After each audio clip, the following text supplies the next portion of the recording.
Hello mga lods, rito na naman tayo, magbabalik at may ipapakita na naman tayo sa inyo ang aking ginawa na isang CD radio cassette dynamic digital sound.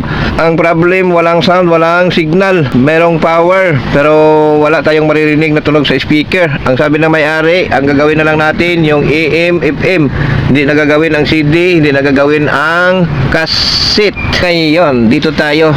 Ang una kong ginawa, nag-check ako ng transformer, okay, nag-check ako ng supply, meron 12 volts. Tiningnan natin yung speaker, merong crackling sound. Tiningnan natin yung circuit, nilinis natin yung mga dumi. Tiningnan natin yung kanyang selector switch ng CD, FM, AM tape. Yan yung kanyang selector. Nilinis ko yan kasi makarbon. Nilinis natin yung volume. Wala pa ring sound, pero merong audio. So, ang ginawa ko dito ay diyan, pumunta tayo kaagad sa AM, FM, radio, IF amplifier stage. Ito, ayan, dito sa FM stage kasi luma na ito at maganda itong mag-receive. So dito tayo pumasok. Take note para po sa kaalaman ng mga baguhan. Ang ating pong video ay para po sa mga baguhan, okay? Yung mga master natin dyan, alam na kung anong gagawin, pero ito para po, tips lang po at guides sa mga baguhan natin ng mga kasama, kaibigan o mga viewers. At dito, bibigyan ko kayo ng tips, okay? Dahil wala siyang sound, ang ginawa natin dyan, una-una na nating iti-check ang voltahe kung complete. Paano natin malalaman ang voltahe kahit wala tayong diagram? Tingnan natin. Halimbawa, meron tayong capacitor. Ito, yung main capacitor na yan ay titingnan natin. Halimbawa, meron siyang 25 volts. Ibig sabihin po, yung supply dyan ay 18 pababa. Okay.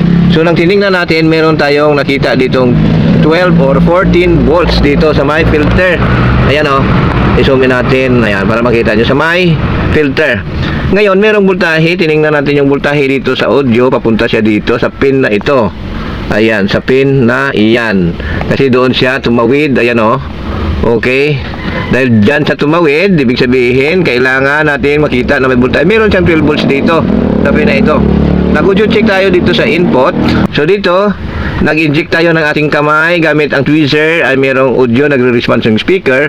Pumunta tayo sa volume, merong audio dito sa input na dalawa, at dito sa output papunta sa speaker, sa amplifier ay meron din. So hindi na tayo nagdududa dito sa audio at dito sa potentiometer dahil meron na siyang response. Ngayon, ang ginawa natin, pumunta agad tayo dito sa tuner kasi hindi naman gagawin yung CD, hindi naman gagawin yung cassette, ang gagawin na lang ay radyo. Kaya yung radyo hindi aandar kung walang voltahe, walang supply.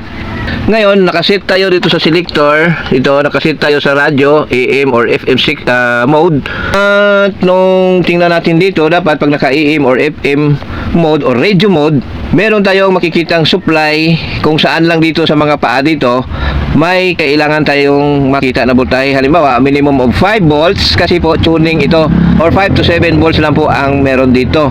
Ngayon, meron tayong nakita na mga supply. Ito, pinalagyan natin ng mga marking.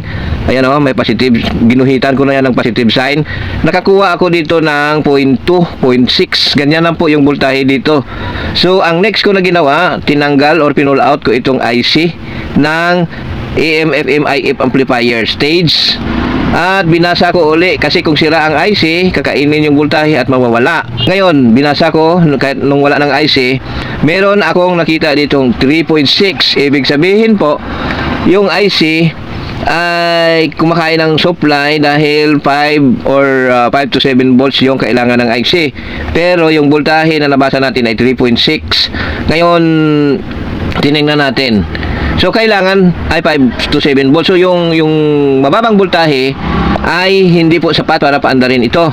Pero, maliban doon, kung ikakabit natin ay 0.6 na lang. So, hindi talaga aandar kasi kulang yung voltahe. Ngayon, ang ginawa ko next, tiningnan natin dito kung saan yung voltahe nang galing. So, tiningnan natin. Itong jumper na ito, galing yan dito. Okay, papunta doon sa ating selector switch ng radio. So meron tayong nasusukat dito sa pin na ito. Meron tayong nasukat na 7 point something volts DC. Ngayon, sinundan natin, di ba? Ito, sinundan natin 'yan. Mula doon sa selector switch, tumawid dito. sinundan natin kung saan pupunta yan. Okay, dito yan pupunta. May nakita tayo ditong Zener diode. Ito. May diode. Ibig sabihin po, merong over voltage protection diode dito. So, ito ay supply para sa akin. Okay. Ito, galing yan doon. O, ibabalik natin doon, diba?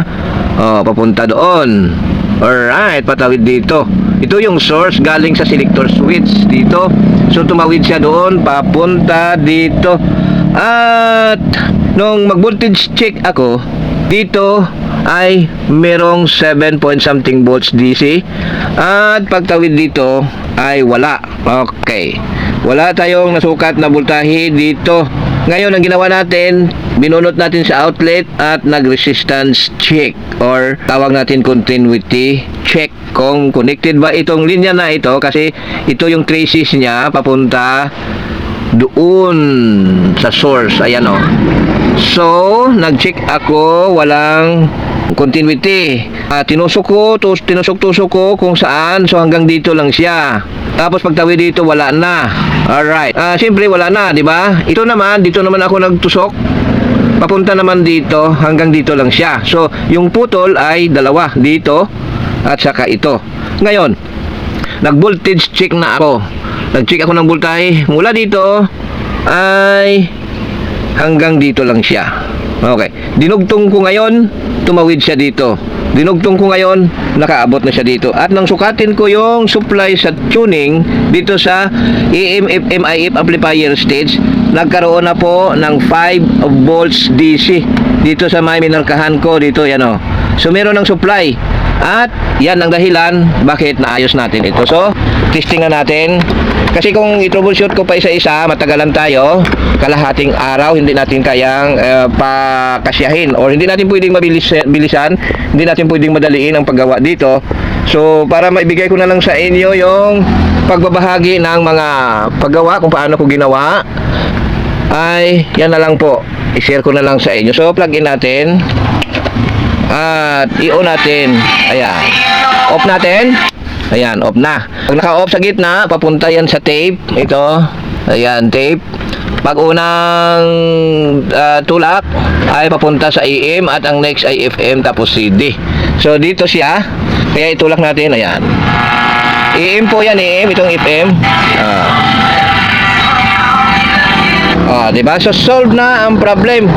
Ang cause ng problem, bakit walang signal yung ating AM, FM, or commonly radio. Wala siyang tunog, wala siyang signal dahil po walang supply ang ating AM, FM, IF amplifier stage na IC. Wala pong supply dito, kaya hindi siya umandar. Anong dahilan? Naputol po yung linya na papunta dito, galing dito. Ayan o.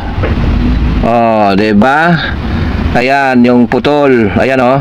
Dinugtong ko siya. At yung isa pa, ito. Dalawang putol, di ba? Ayan o. Makikita nyo. Ayan. May pintura, pero pag kiniskis natin, kagaya yan, pag kiniskis mo, wala na palang trace. Putol na. Ayan siya o. So, yung voltahe dito lang, hanggang dito lang. Pagdating dito ay wala na. At nang mag-resistance check ako or continuity check, hanggang dito lang, mula dito, papunta lang siya dito, tapos hindi na siya umabot dito. Ganon din doon, mula doon lang siya, ayan, hanggang dito lang din. So, nang madugtong natin ay solve na. So, maraming salamat. At yan lang po yung ating maibabahagi sa inyo ngayon, tungkol po sa isang mini component na CD radio cassette na walang sound. Sana makatulong ang radio. Lesson learned para dito sa ating tinotroubleshoot or sa ating ibinabahagi sa inyo. Hindi po gagana ang isang stage ng ating unit kung walang supply. So, para madali nating mahanap, voltahe muna yung hanapin natin para po malaman natin na hindi siya gumagana dahil walang voltahe. So, na-prove natin, napatunayan natin na ang dahilan na hindi umandar dahil wala pong supply ang ating AM, FM, IF amplifier stage. Ito ang IC na ito. Ayan. So, thank you so much. Maraming salamat. Shout out sa inyong lahat. God bless and more power. Hanggang sa muli, sana ay hindi kayo magsawang panoorin at sundan ang aking mga video. Thank you po.